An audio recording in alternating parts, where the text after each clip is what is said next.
All right. Hello, hello. Okay, cool. We are working. Test your mic, sir. Testing 1 2, testing 1 2, testing 1 2. Oh, yeah. Oh yeah. I knew you would be good on the radio, on the podcast. Ladies and gentlemen, welcome to episode, 19 of Conservatish. My name is Peter Feliciano. Our guest today, what's your name, sir? Joseph Watkins, the creator of Stank Sauce. Put some stank on it. Pickles, pickled eggs, pickled peppers, and barbecue sauce. Yay! And world traveler extraordinaire. Would you call yourself an extraordinaire? What's the exact definition of extraordinaire? Oh, I don't know the exact definition, Webster's definition, but I'm an extraordinary traveler and a man Yes, of sir. the world. Yeah, I like to put a little extra on it. In fact, that's what stank means, putting a little extra on it, a little extra oomph, a little more, put a little more pepper on it, you know. Right. Bringing it in there, fastball, hardball, all balls. All balls, yes. Yes. You actually brought some, which I am... I brought you today, I feel like... in our old label, I brought you our Mega Stank Halloween edition, uber hot All right. stank sauce, So barbecue if I sauce. eat this, it will be hot. It will be very, considering your background, it would be very tasty. I've been told by my Hispanic friends that my previous attempts to make hot sauce was lacking. So Interesting. I finally got my peppers right, and I'm pretty happy with it. And the other thing I brought you is a assortment of pickled jalapenos and serrano peppers. Dude. These are the peppers that everyone eats in their nachos. People ask me, what do I need pickled peppers for? I said, have you ever eaten nachos?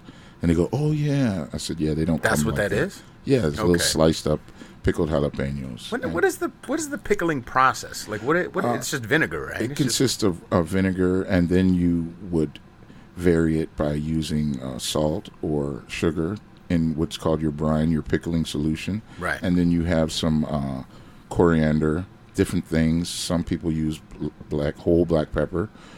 Different people use different things. And I use dill and fresh garlic, only the freshest ingredients locally sourced here in the Bay Area Nice. and made in the Mission. Nice. Yeah. How long have you been doing it? I've been developing stink sauce products for 10 years now. This is our 10th year. Nice. This is our third year of doing pickled eggs, pickles, and continuing to evolve and develop a better product for the consumer. It's a gourmet specialty item. It's handcrafted, so that means myself and two other people's hands actually go into the making of this product, locally sourced and locally produced. And I'm pretty happy with it. Every time I try to rest on just my sauce, I get a request for other things. So now I'm developing pickled eggs, and we are soon to be developing our dry rubs, our series of dry rubs, because everybody wants to eat, but nobody knows how to cook. Right. So that's what I'm trying to do. Well, I wanted to have you on, obviously, because yes, you have actual things to promote, which is such a rare thing. Most of the people who I've had on the podcast want to stay super anonymous, mostly because I think they're just weirdos and creeps. But you're a weirdo and a creep of the outspoken variety, Of the extraordinary kind. Yes, you're I'm an I'm an extraordinarily weird weirdo. Yes. I'm a comic book geek. I love comic books. Old school. I don't know about this Samuel L. Jackson, Nick Fury, and I've said it many times, you know. I don't even know either one. I mean, I know Samuel L. Jackson, but I don't know the reference. What's Nick? Who's Nick Fury? What the hell is that? Nick Fury is the leader of the Spy Association that basically pulls the strings on all the characters in these movies you're seeing lately. Traditionally, and all through the Second World War and the Korean War and the Vietnam War, he was a European American individual, and then through the magic of Hollywood, he became African American. So I'm just rolling with that. I was told by some friends who are more aware of the new comic book thing that you're going to have to realize that there's multiple universes now, and it's not the way it was when you were a kid. And now in middle age, I'm starting to see that, God, I'm talking about the way things were before I knew it. And I'm getting a little creaky, I'm moving slower. But I'm happy to be getting old. I'm happy to have the opportunity to get old. I remember when I was 22, the life expectancy of an African American man was 25. Shit. And I says, damn, I got 3 years to live. It was the 80s. Was it by city? Was it by city? Like, was it mostly... No. Were you in New York at the time?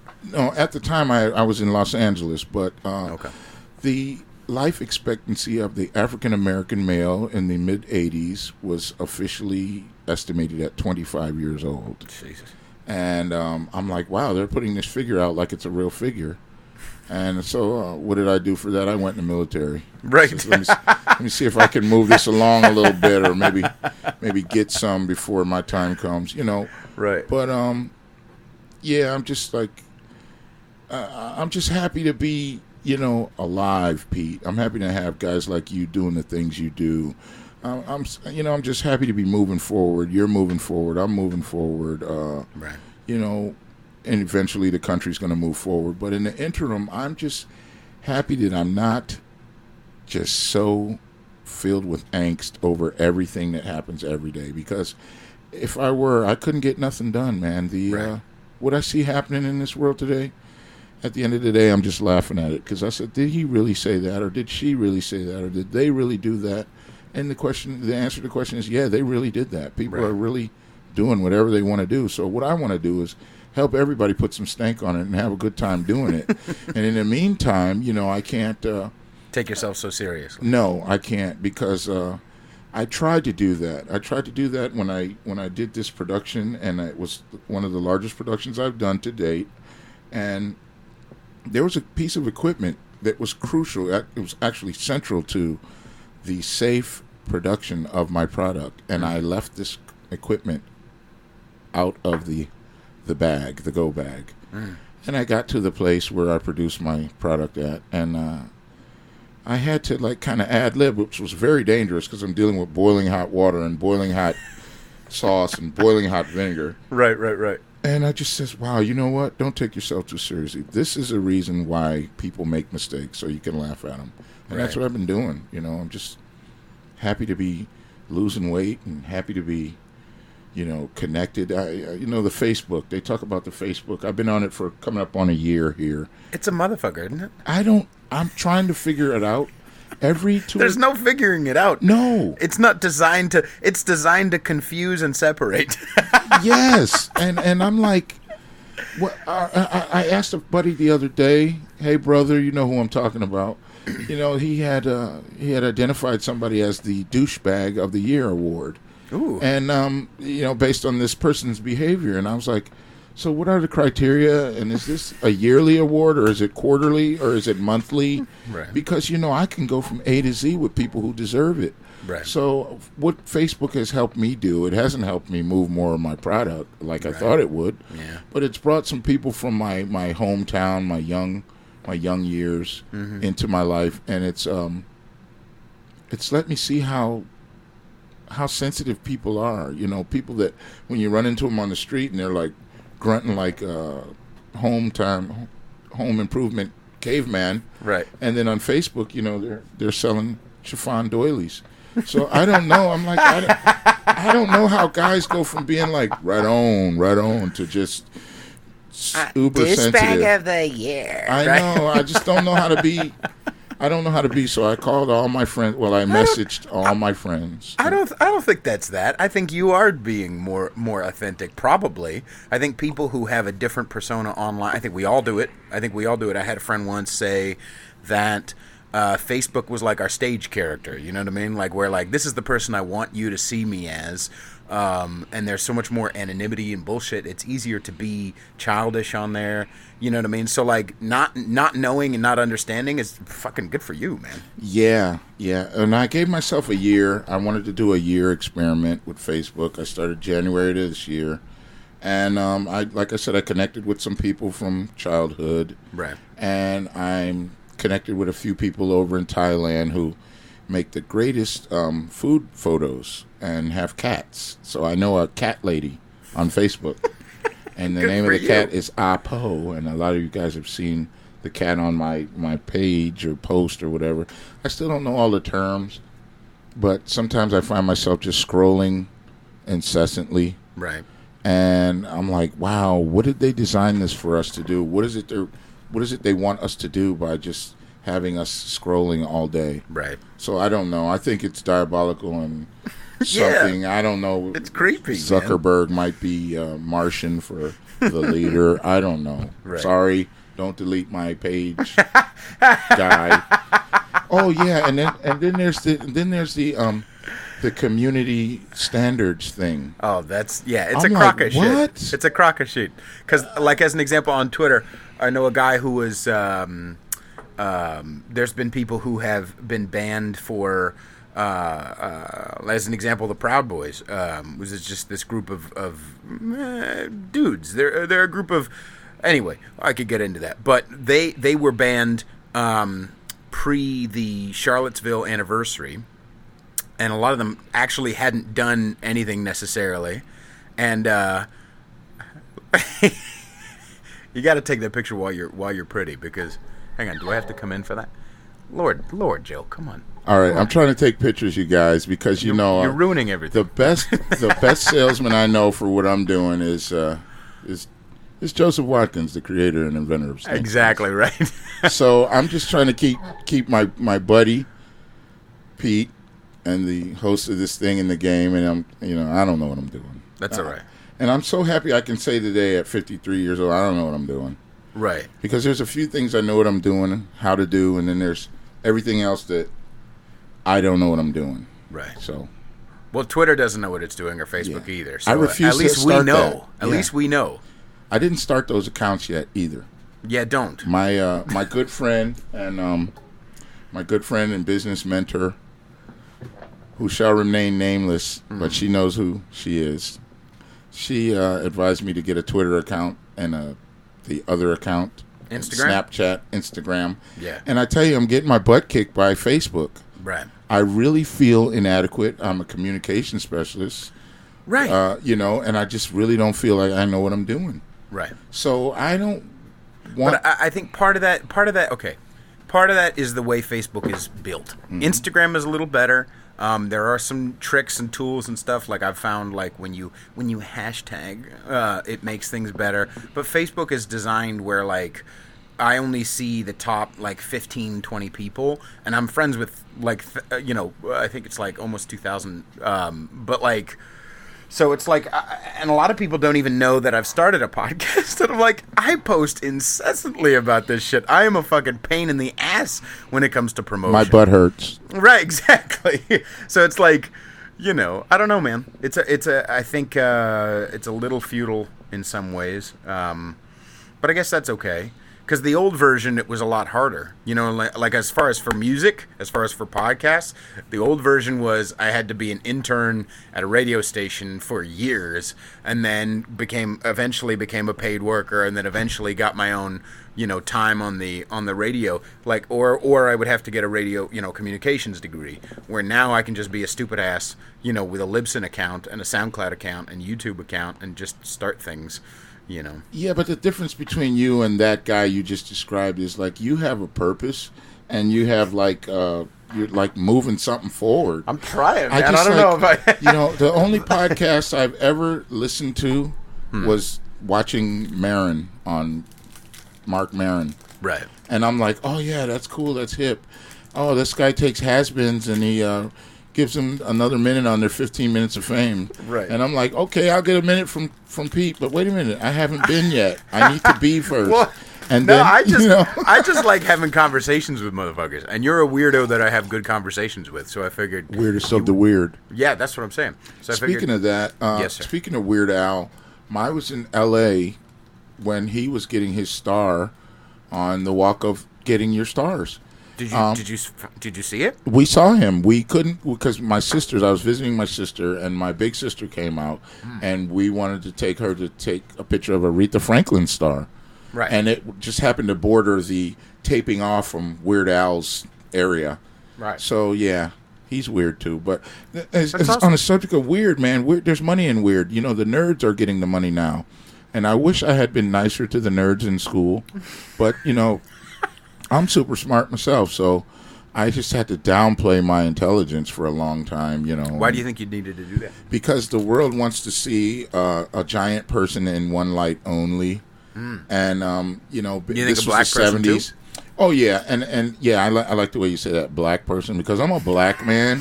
I've been to Africa in the service, but I'm not an African American, and I don't know what that means. Right. But if you really want to get somebody tripped out, describe a white person as a European American, and watch the eyebrows go up, watch the mouths almost open, and watch everybody go and check. Can we say that? All right. Yes, you're a European American, unless your name is Ricky Proudfoot or something, some native stuff. I don't know. You're a European American. Right. So, yeah, as a black man growing up in New York in the 70s and 80s, you know, you weren't encouraged. Well, we were encouraged to reach for the stars and be all you can be and all that Lorraine Hansberry stuff, but you really weren't encouraged to get outside of what you were stereotyped. I was encouraged to learn to do offset printing and go get a vocation, right? Much like the lines of what Booker T. Washington had and Vision for All Blacks in America.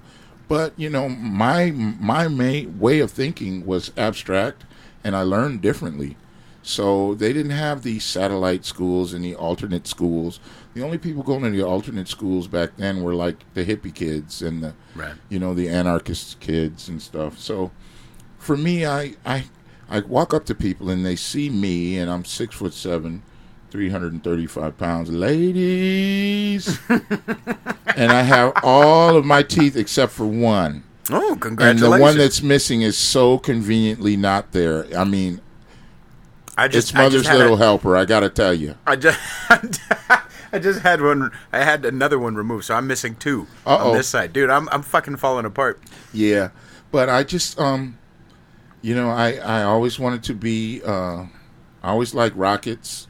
I always liked sci-fi and seeing stuff blow up. Yeah, seeing stuff blow up and seeing stuff come apart. And after I got to a certain age where I could dismantle stuff without tearing it up, you know, just I always needed to be challenged. So society, you know, even now, some of the most intelligent people I know, they're trying to live beyond stereotypes, be they Asian American, Pacific Island American. You know, people want to lump all people of slightly tan skin into this Latino box. And those of us that know the different cultures of Central America know that they all don't want to just be called Latino. You know, so I find I spend less time communicating with people and more time trying to figure out where they're coming from and what they're less likely to be incensed by in my response. And I think a lot of that has to do with living in San Francisco. It's difficult, man. Yeah, it's like, you know, I got to a door before a person who very much looked like a female the other day, and I paused to allow her the privilege of not opening the door for her. And she gave me this look like, pig, not pig. And I didn't know whether I was a pig or not a pig for not opening the door. So I'm like, you know what? If I'm going towards a door and there's like anybody coming, I'll wait till everybody else goes in, even if it's going to make me late. Now, have you ever had anybody? So I've heard a couple of people say, well, you know, these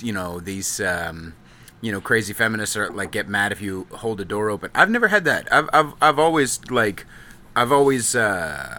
I've never had a bad reaction to holding the door open. Have you?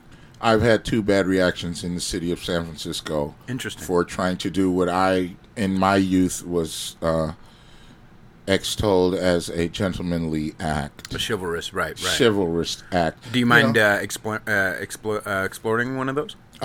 Both times I merely extended out to reach the door with a big smile on my face, and the first time I was just called a pig.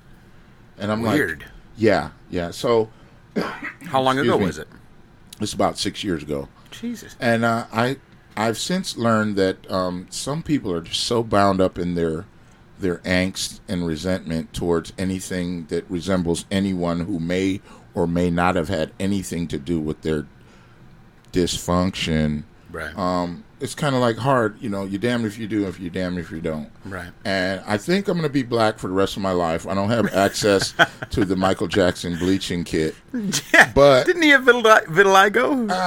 He had some skeletons for real. Yeah, no, it's not like he had skeletons in his closet. The dude had real skeletons of I don't know. Right. I just learned that Tito's name is Toriano. I just learned that the other day. Really? Toriano Jackson? Toriano. Weird. Toriano. I know. Where'd you get that from, Joe? I mean, who the hell? I mean, is that the guy who saved you in Korea? Or, right. I don't know. You know how people get those weird names? Right. But I just... you try to do what's good. You try to do what's best. And I find myself adopting the position of Lurch from the Addams Family, where he just walks away grumbling and shaking his head. He's like, damn, I don't even know how to engage this conversation. Right. So I find myself looking for not necessarily like-minded people, but artistic people, progressive people, people who are doing the things I like doing, and mostly people in my age group, people who remember Jimmy Carter, people who remember Max Headroom and, George Michael before we knew he was George Michael. Right. I'm just like, it's rushed. And now I'm old enough that I have the times of my life where I want to reflect on. And I was talking to a young person the other day, and I was like, you poor kid, you've been gypped out of the times of your life, because my 20s, we had Reagan for president, we had the 80s, we had the dawn of MTV, AIDS was a diet candy, right, and herpes was something that you heard about. And it's like these kids now, they got for a president, they got no atmosphere, they got all the beaches of the world are horrible. And I'm like, what are you guys going to talk about when we're living in our atmosphere-controlled space domes in 20 years? What are you guys going to have to talk about looking back on? So I don't know, man. You were in New York in the 70s and 80s? Yes. New York. York. Did you ever beat break? No, I was too tall. I was too tall, but I would always get in the stance. When you do the couple of little knee kicks overs, step overs, and you step all around the box, and then you stop and you cross your arms, and like you're like, I'm not going to do it. You guys aren't worthy of me. And right. And then I moved. Kangol hat and shit. No, I didn't wear Kangol. I didn't wear. Right. I had an afro. Oh, yeah, nice. I was one of the Afro crews. Nice. And then we went overseas in the military, and it was still the 80s, and rap was just now literally blowing up in the early 80s, and I was stuck over in Singapore. Shit. So being the guy from New York, it didn't matter what part of New York you were from, as long as you were from New York. And there would be some guys from Chicago, and there would be some guys from Detroit, and there'd be these rap battles. And then back in the days, rap, you just tried to out-rap a guy. Right. Did you rap? I was a rapping fool. The rapper Chili D. Yes. Damn. Singapore, I had a gold-plated microphone. It was like, it was not gold, but it was that nasty plate. That third world plate. Spray paint it. Yeah. And I sweated and it chipped off. But, it was great. And, of course, it was Reagan, so everybody had a full tank of unleaded. And we didn't have embedded reporters then, so you guys don't know what the hell we were doing in the 80s. And then... do you remember any of the stuff you would rap? You would just get... So rap used to be, when it was military Singapore, you would have... It would be like, it would be like playing the dozens. Yes, exactly. You would just fuck with somebody. It would be a guy. He would be from another battle group or another ship. And you'd go to all the little ports where America takes its sailors to relieve themselves in Asia. And you go to the port, and you'd go through the known bars. And rap was so new, and if you came in with your entourage of 5 to 6 guys from your ship, and then the other guys would challenge you. Rap, see, what people don't understand, hip-hop used to be a very energetic, artistic expression of what was happening in your neighborhood, or good-natured ball breaking. Right. And I don't know what it is now. I haven't heard a rap lately. This other guy whose name begins with a K, I have never heard one of his raps, to my knowledge. I'm sure I have in a commercial. Who name begins with a K? Who are you talking about? I don't know. I really don't know. And it seems like every time they bring him up, they're bringing him up as some kind of court gesture. So I don't understand it. But when we rapped, I was the rapper Chili D, from the 7th Fleet. And now, were you Chili D because you were already working on Stank Sauce? Or you were No, I was Chili D because I chilled the most from coast to coast. Shit. And like the man said, I liked butter on my breakfast toast. Yeah. And it's just crazy, man. So we do all of that, and then we go do our thing for democracy, and then we come back to the world. Did the ball busting ever break out into fights? No. We had some bar fights in Hong Kong, but I don't know what happened. I mean, I'm not advocating fisticuffs, but back in the days, man, you used to, go with the hands, and then in 2 more days, you were like out trying to get at the ladies again. Right. It's like, I don't know what happened to these kids. I think because they all became like sheltered children of drug babies, or they're so poonded. These little kids on the street now are so bony and sucked up, and they don't have like boys clubs and Kiwanis and all the kung fu and karate stuff that we had when we were growing up, and all these. They don't have any social thing now other than get out there and get that money, or get out there and get that label on your pants that you can sag on and whatever. And so now they're so little, I guess they just don't fight. But back in the days, people used to fight, and you fight a guy on Tuesday, and Thursday you guys were going to the club or going to the movies. Right. We used to go to Black Belt Theater and all that stuff. You had a way to express the anger and then get it over with. Just boom, boom, and it wasn't, okay, now I'm going to come back at you with a gun. It wasn't as much of a hurt pride thing. I blame that on West Coast rap. Okay. I totally blame I don't know if you know this, but the first rapper to be killed was Scott LaRock, the DJ for, what's his name? KRS-One. Oh, really? Well, Scott LaRock was the first rapper to be killed. And prior to the evolution of rap and the West Coast machine gun Jerry curl rap stage, I mean, you'd have rap battles at different rap shows, and then it never spilled out. It never spilled out into the street or beyond that. Now everybody's got something in their trunk, and it's not an extra blanket. Right. So I don't even know, and everybody's being so disrespected by everybody now. Right. Back then, it was a healthy expression. I was like, "Oh, I out-rhymed you," and you just would try to out-rhyme a guy and talk about his mama. Or yeah. I'm sure. How many times did you get, you tall motherfucker? You blah blah. I used to get Baby Huey a lot. What's the other one? Man, my people. Hey, hometown 607. Where's I that? love you guys. 607 is the beautiful hamlet of Ithaca, New York. Nice. Where Cornell University is, where Rod Serling lived, where Carl Sagan lived, where I saw the Pretenders up on Cornell in 1980 for free. Wow. Yeah, I just had to walk up this super long hill. And where the our gang, that famous going down the hill on that long go-kart scene, that was Buffalo Street Hill in Ithaca, New York. Little Rascals. Right. And, I had, when I was a kid, I was really, really, really light-skinned, like yellow. And my Uncle Charles, he was yellow. And they called him Yella. So when I went to, like, my mom's family's house down south, you always look like somebody in your family. Right. And they, he looks like Yella. He looks like Yella. So I went from I had so many crazy-ass nicknames, none of which you get to pick yourself as a child. Right. There was Liver Lips. There was Chino the Wino. Dirty Red. Red Boy. Red on the head like the dick on a dog. What in the fuck? I know, and I'm just like, hey, I'm just trying to get some ice cream here. But you don't pick your nicknames when you're a kid. You pick them when you're a little older.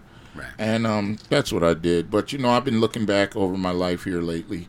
I've been really smiled on by God, and I'm a big fan of God and a believer in God. And I've been having some reflective times. And like I said, through Facebook, the only good thing I can find out about it is it connected me to people who remember me from my youth and who are supportive of me now.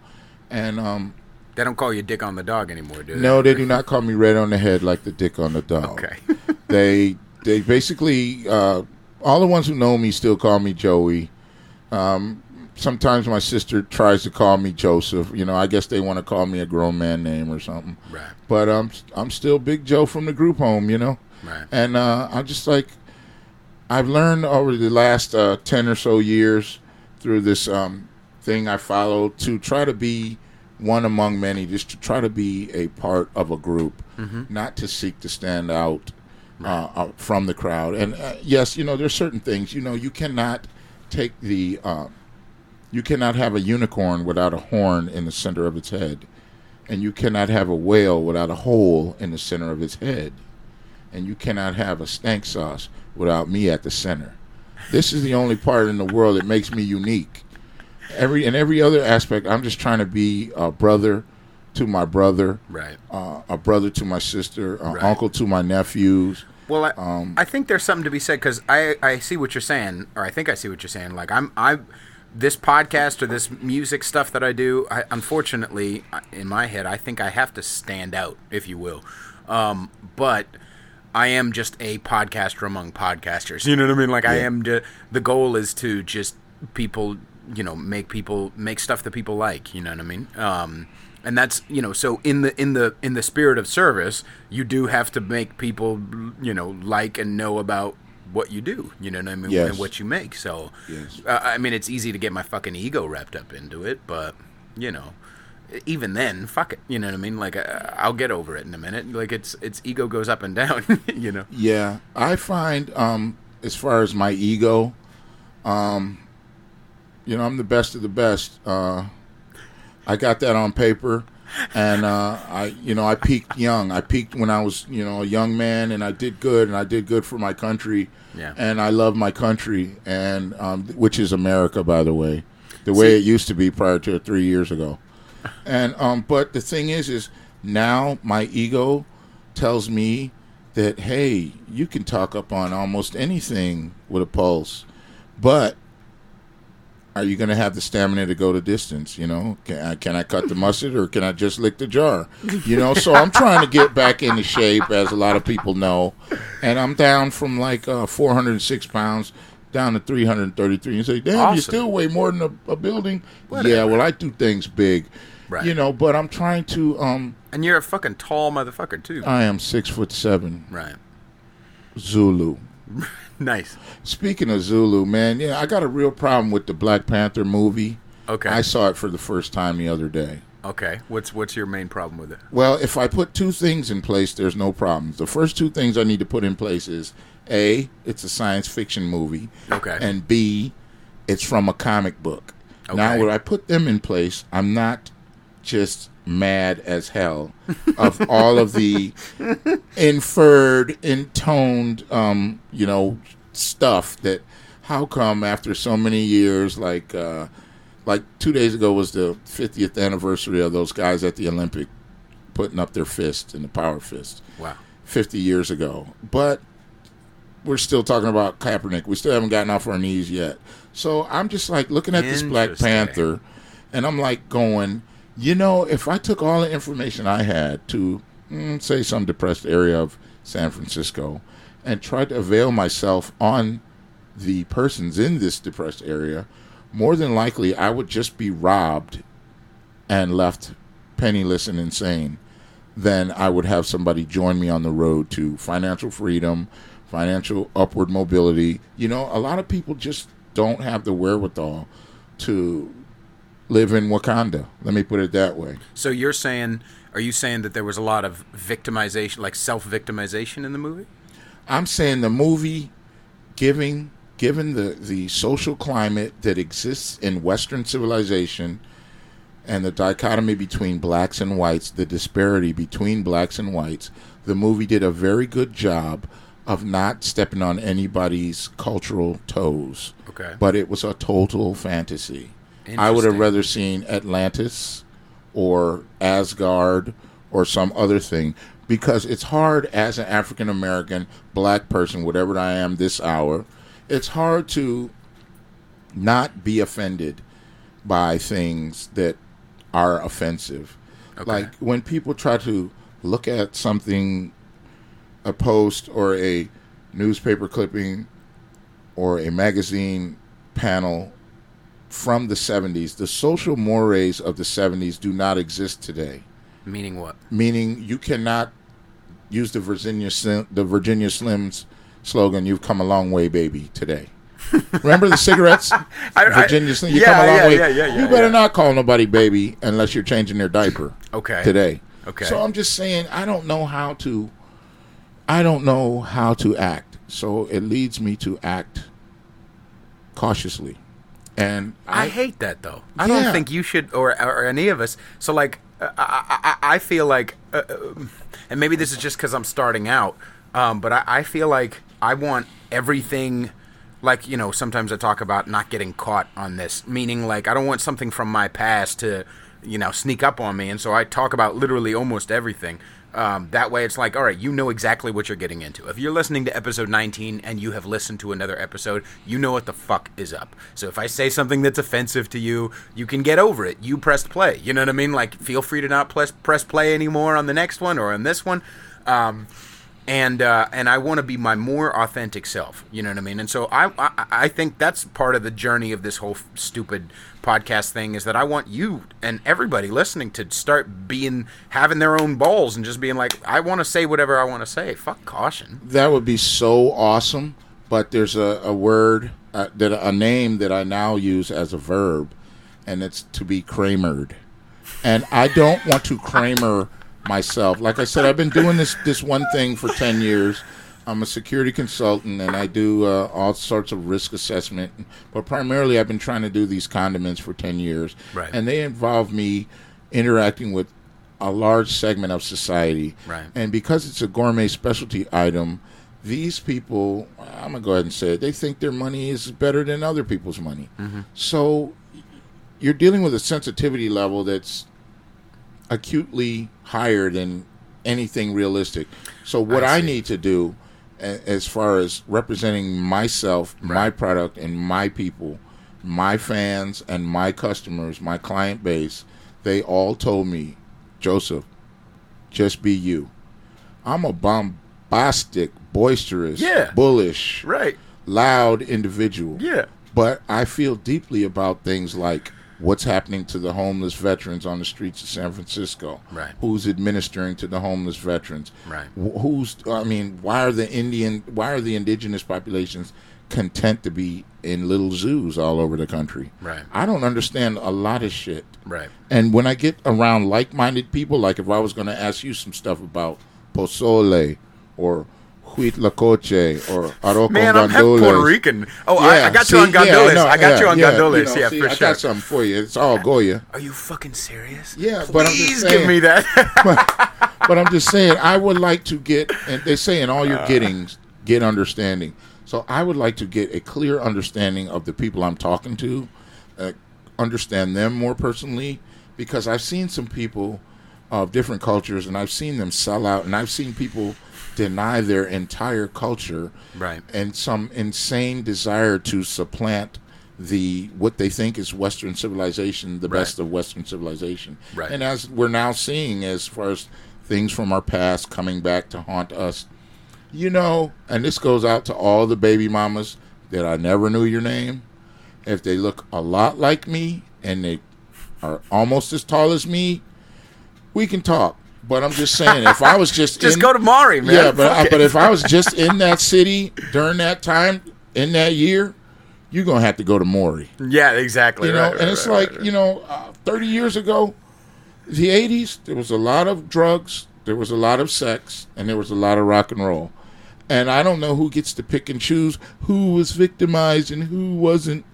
So when you guys get ready, when you gals get ready to start coming out of the bushes for me, realize this: I just look good. I'm totally broke, and you're probably going to spend way more money on your paternity test than it's going to cost me to piss in a cup.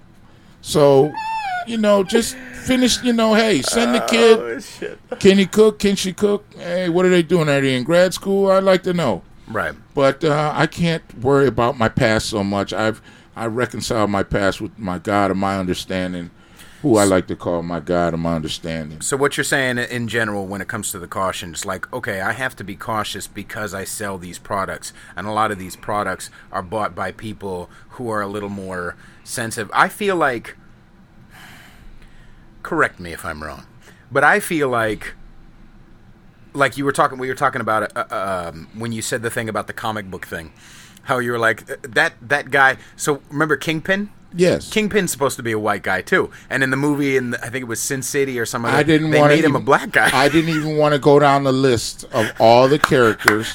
You don't even want to know. If you want to enjoy these movies that are coming out, don't go to the source material, because, and speaking of the Luke Cage series, you know, all of those fine Italian suits, those guys were dressed like pimps and players back in the day. They had the wide brim hats. But I feel like it's fucking white guilt that makes people do that shit. You know what I mean? And sometimes it's the white guilt of okay, you know, we want this guy, we want to support the black community. We want to give you money, you black entrepreneur, but we want you also to act a certain version of black. Yeah, I'm not going to be able to do that Steve Harvey type stuff. And the people that, you know, I've had a couple of major contributors to Stank Sauce, and they know who they are, and they are my friends and my stalwart supporters. Right. And they don't expect me to step or fetch it. Right. I just don't understand those people who feel they need to sell out their culture. Right. You know, I know the value of a good neck bone, and I know the value of a good cow foot.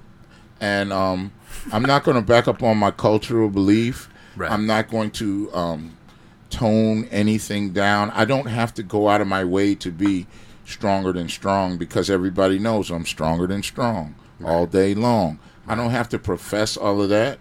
What I have to do is be the best human being I can be, and I don't have to give up any of my humanity to sell my product, because as I've been told for the 9 years that I've been going, I'm in Barone's Quality Meats on 29th and Church in Noe Valley, and I'm in the Little Spot Cafe on 23rd and South Van Ness in the Mission in San Francisco. I'm in 3 outlets in Los Angeles, and in about 15 minutes I will touch down in Parkville, Maryland, to be disseminated through parts of the mid-Atlantic states.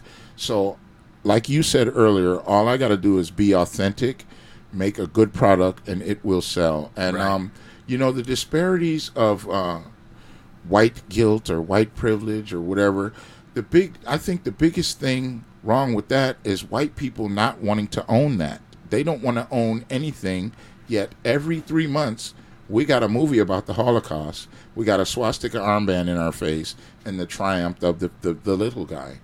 And I'm just saying, how about some more movies about the Middle Passage and slavery and Nat Turner and, you know, the one time when we got some, you know, but waiting on the scales to tip and get balanced by the powers that be, I can't hold my breath that long, you know. And I still feel like it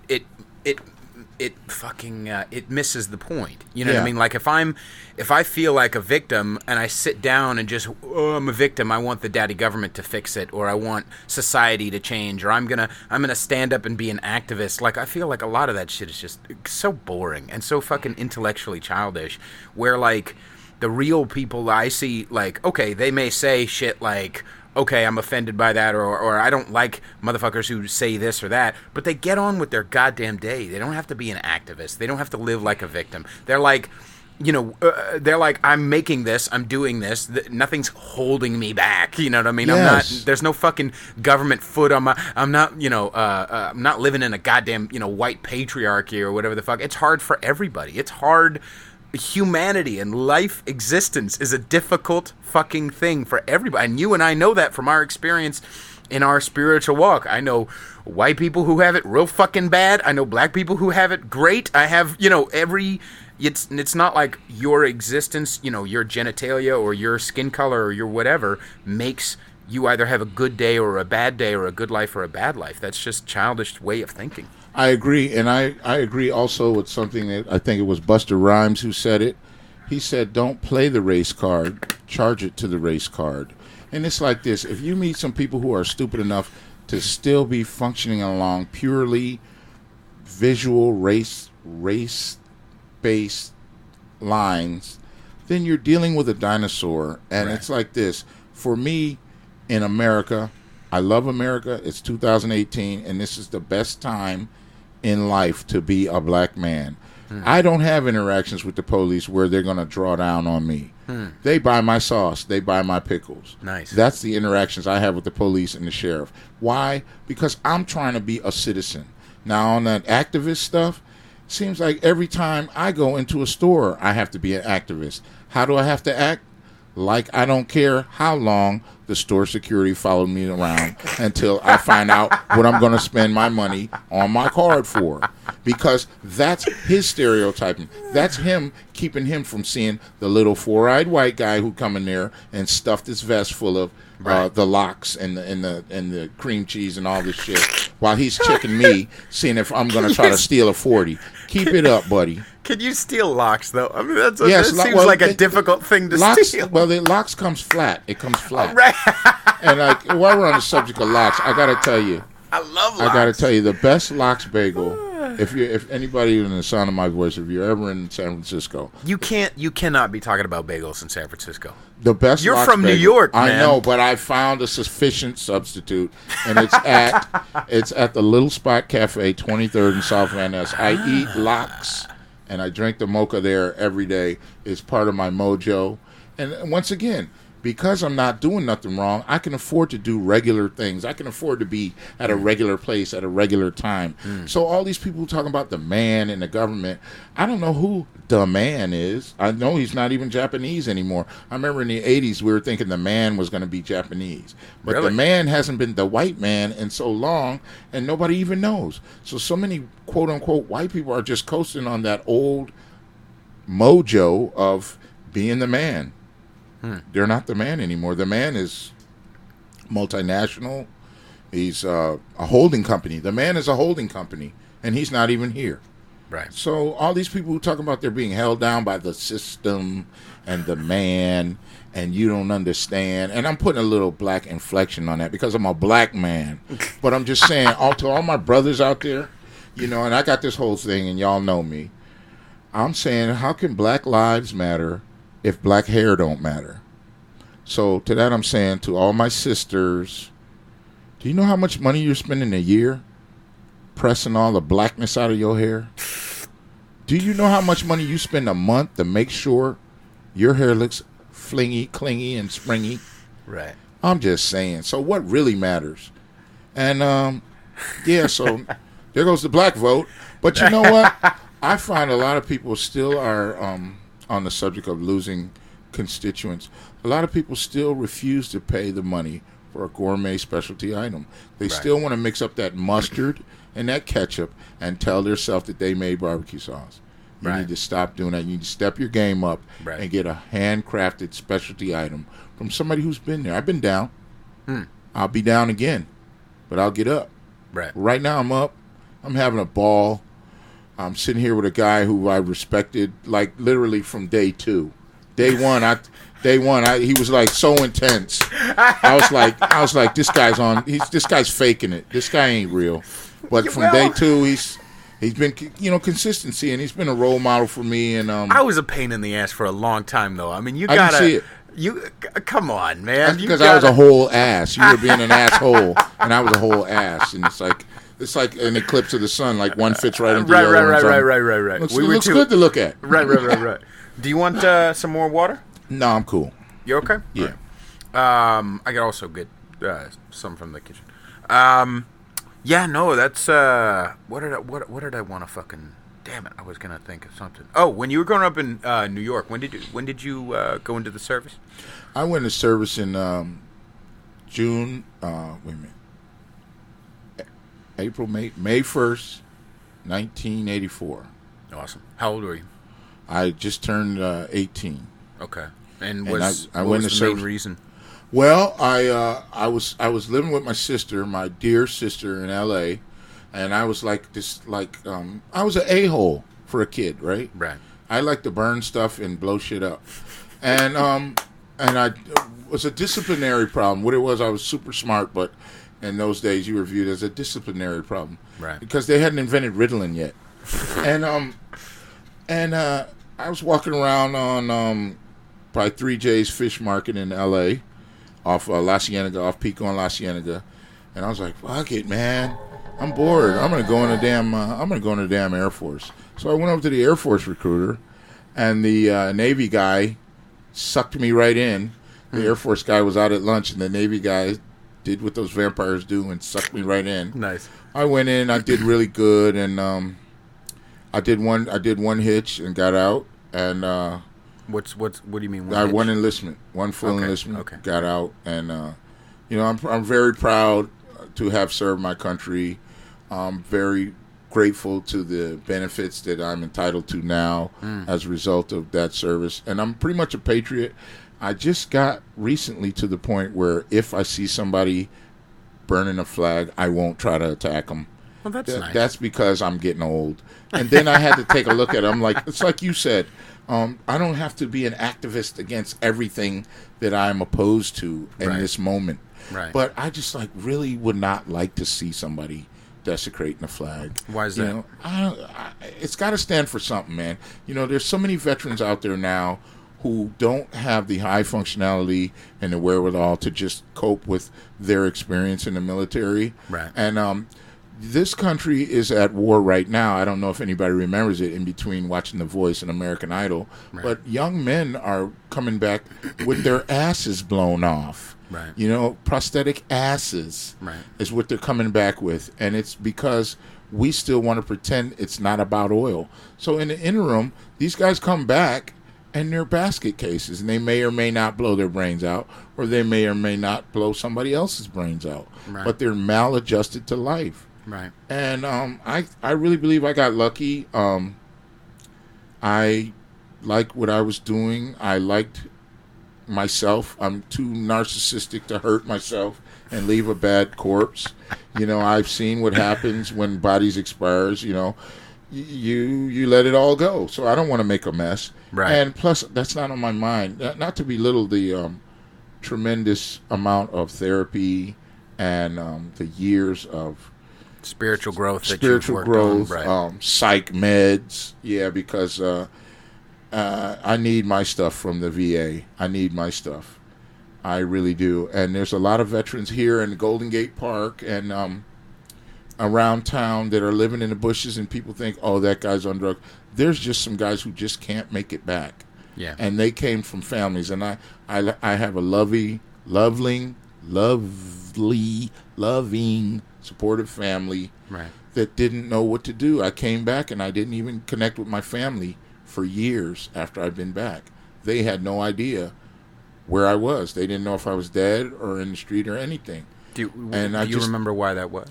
Because when a lot of veterans re-engage into civilian society, there's no one you can talk about the things you did. There's no one who will say, yeah, and then I did blah blah blah. Mm-hmm. You are basically a monster, depending on what you did, and you don't know how to sit around your family and bring up stuff, so you don't. And what I needed to first recognize that I had a post-traumatic stress disorder brought on by the military, and I had to seek help for it.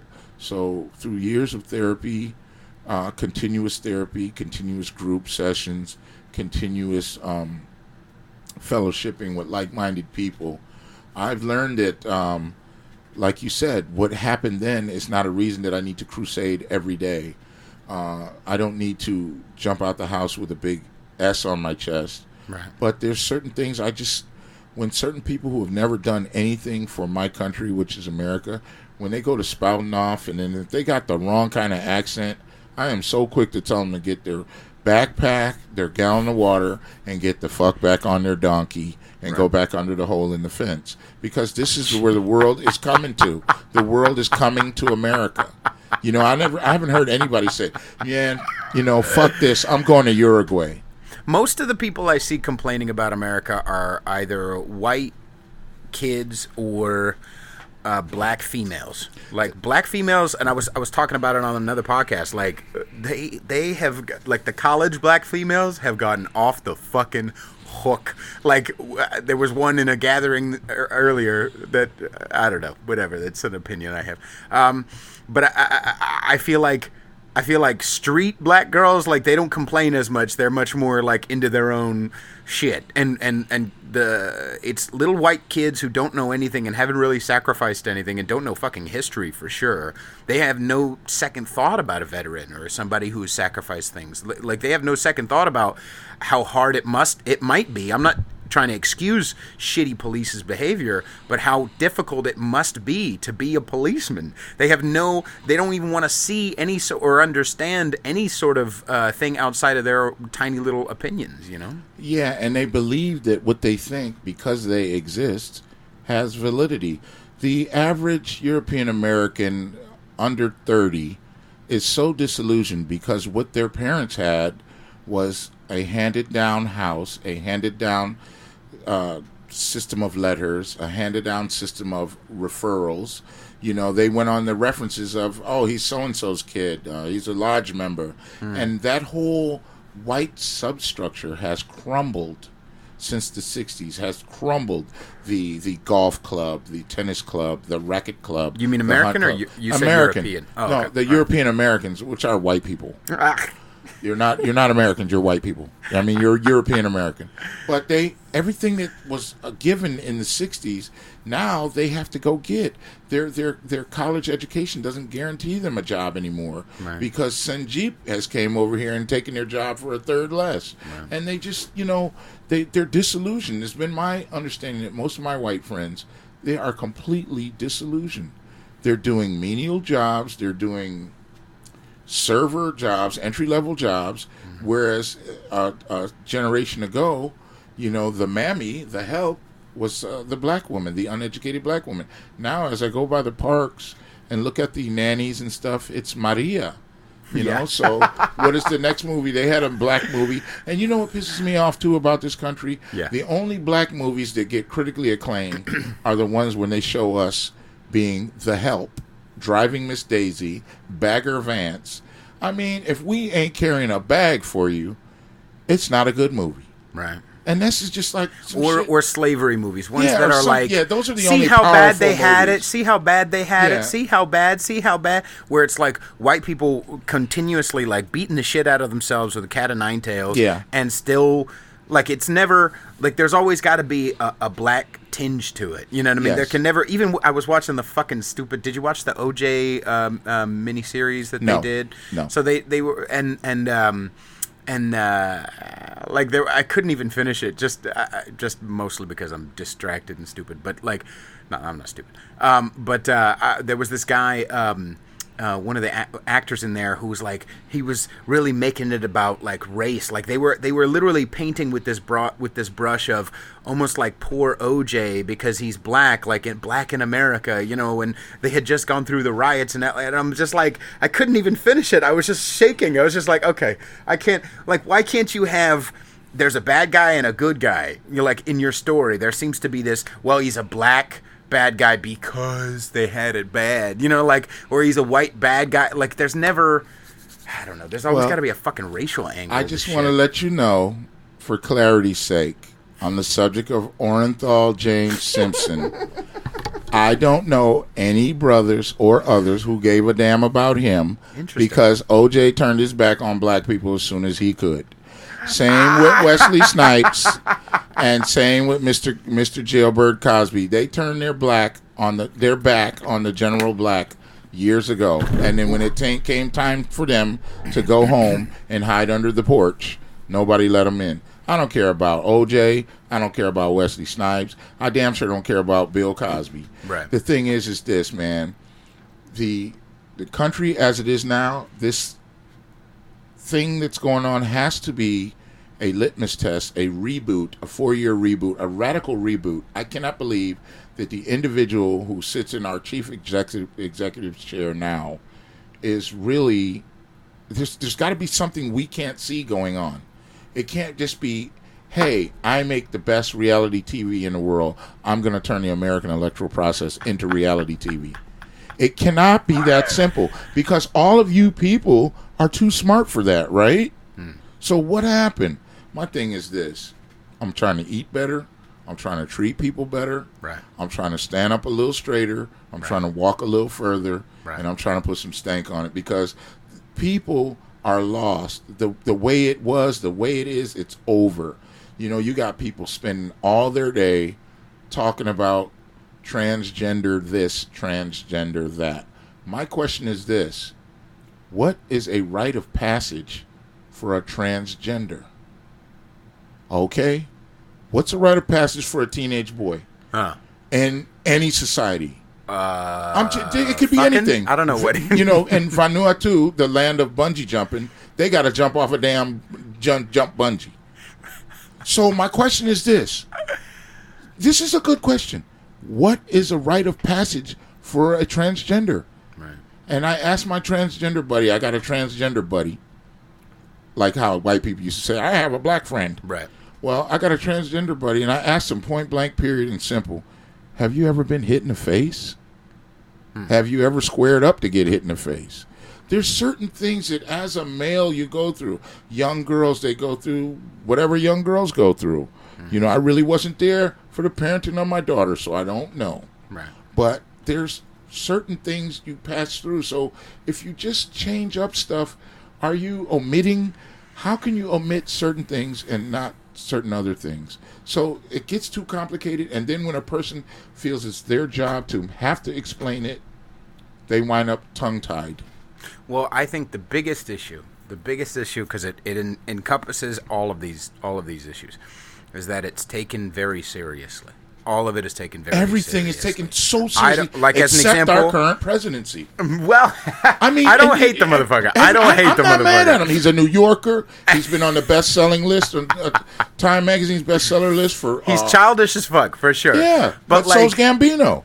But like so, like as say Trump as an example, like I don't hate the motherfucker, but we take it so seriously you can't even have a conversation about it with some of the people in the Bay Area, or you can't even ask a question to a transgender person without, how dare you? We can't even ask. We can't even be ourselves. I come to any conversation, whether it be. Even with this podcast, I feel like even talking about it is like, oh, you can't even say the word black, or you can't even say the word trans, or you can't even say this, that. Like, there's such a, I'm afraid and caution, and it's like, just because I have a question about it or I say a certain word doesn't mean my heart dislikes. Like you just said as an example, you said you have a question about a transgenderism, but you have a transgender buddy.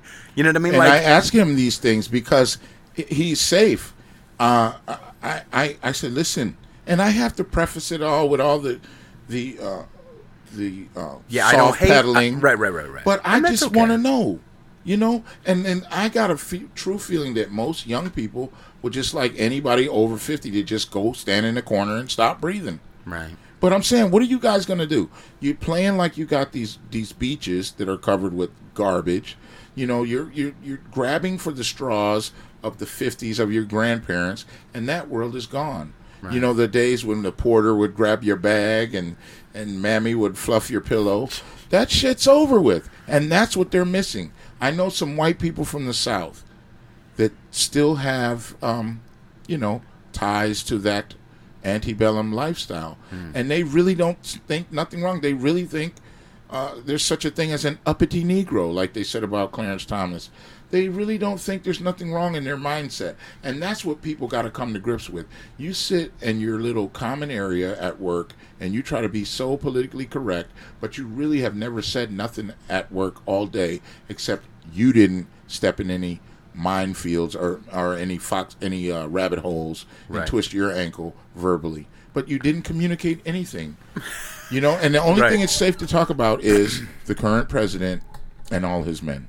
Right. Well, that's what's so weird is that, like, I that's why I want every type of version of people. I mean, there are a couple of insufferable people that I don't want on, but, like, I want every type of version on here because ultimately, from every side, from every political aspect, stop dehumanizing motherfuckers. You know, if you're a liberal, stop dehumanizing Republicans. If you're a Republican, stop dehumanizing, you know, everybody's a fucking snowflake. Yeah, they are. They're wrong. But, like, so what? Like, you can still sit down with somebody and have a conversation. You can still see the humanity in them.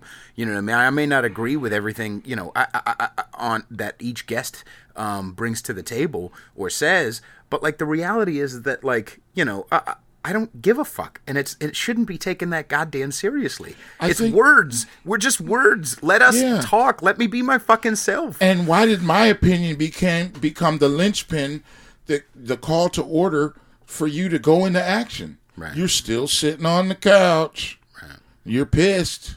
What are you doing? You're not leafleting houses. You're not working. You're not folding You're not starting campaign stuff. You're not starting stank sauce. No, you're not initiating any change in this world other than to do your part of either yaying or naying, right, or crying or whining. And myself is this, like you said, it's gotten too serious to the point where, hey, listen, I just want to have this little conversation. I don't really want to go to war with you. I don't want to have sanctions against you. I don't want to stop talking to you. Right. But I don't understand what is your goal. Some people, I ask them, what is your goal? Because like I said, I seek understanding. And I find that this young generation, they have no spokesperson. They have no energy. I was here for the Occupy movement. And I swear to goodness, and 4 more white people, all they did was fill porta potties and cloud up the traffic on Market Street. Right. All of the energy from Occupy only got Bernie Sanders through his first 3 heart attacks, and then he fizzled out. So to hell with you, young people, and you're all skinny pants anyway. So I don't care if you don't buy my sauce because you're skinny anyway. You don't eat fat food. My products are for the moms, the dads, the truckers, the firemen, the American people, the good old fat meat eating American, pork belly American.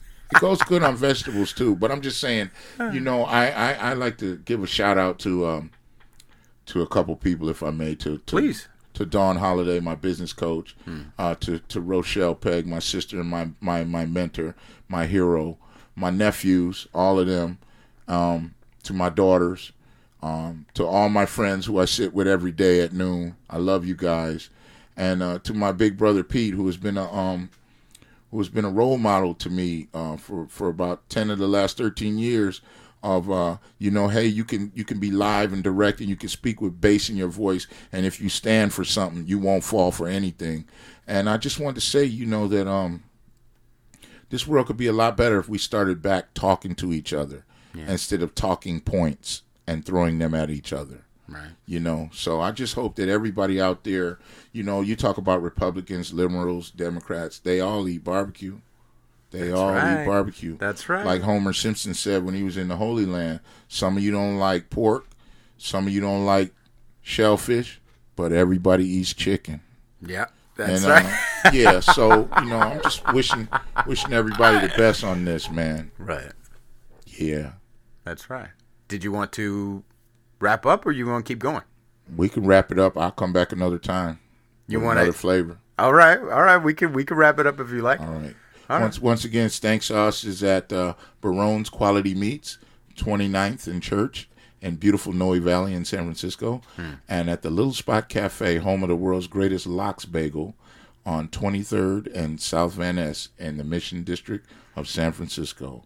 Stank Sauce. Put some stank on it. The greatest stuff you'll ever eat. Thank you. Real quick, though, I do have people who listen to the podcast in L.A., so where are they located in L.A.? In L.A., you'd have to contact my sister, and I'll give you some more of that next time. Okay. Yeah. I don't know the goddamn address. Yes, all right. Yes. Can they buy it online? Not yet. It's a small batch specialty item, which gives you a more intimate feel, and if you can order it, and in 72 hours, your order will be filled. So, yeah. Awesome. So they can find you maybe online, on Facebook at all? They could go to Facebook or to 2 of the outlets. My cyber presence is woefully up to par. Did I say that right? Yeah. Sure, whatever. I'm a dinosaur. Really? But, go to those 2 outlets in San Francisco or contact me through Pete or contact Stank Sauce on Facebook You know what? Yeah, I can. Yeah, you guys can always reach out to me. Yeah, and I will get it to you. Don't worry. I will get you your stank sauce. We have shipped to Paris, France. We have shipped to the Philippines. It has been carried to Japan. And like I said, it just touched down in Parkville, Maryland by way of J.A. Fisher Couriers. I had one of the world's greatest couriers transfer my stuff there to Parkville, Maryland. Nice. And it's going to go to all parts east. Stank sauce.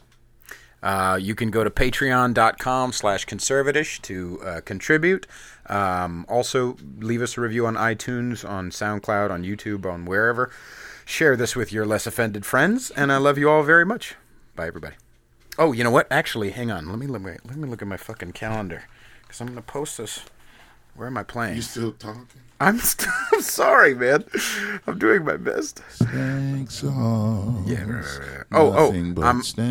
I'm playing at Free Will Brewery in Berkeley on Friday, October 26th, and Duvin Wine Bar in Oakland next Saturday, the 27th at 8:30. Yeah, more to come. Thanks, y'all.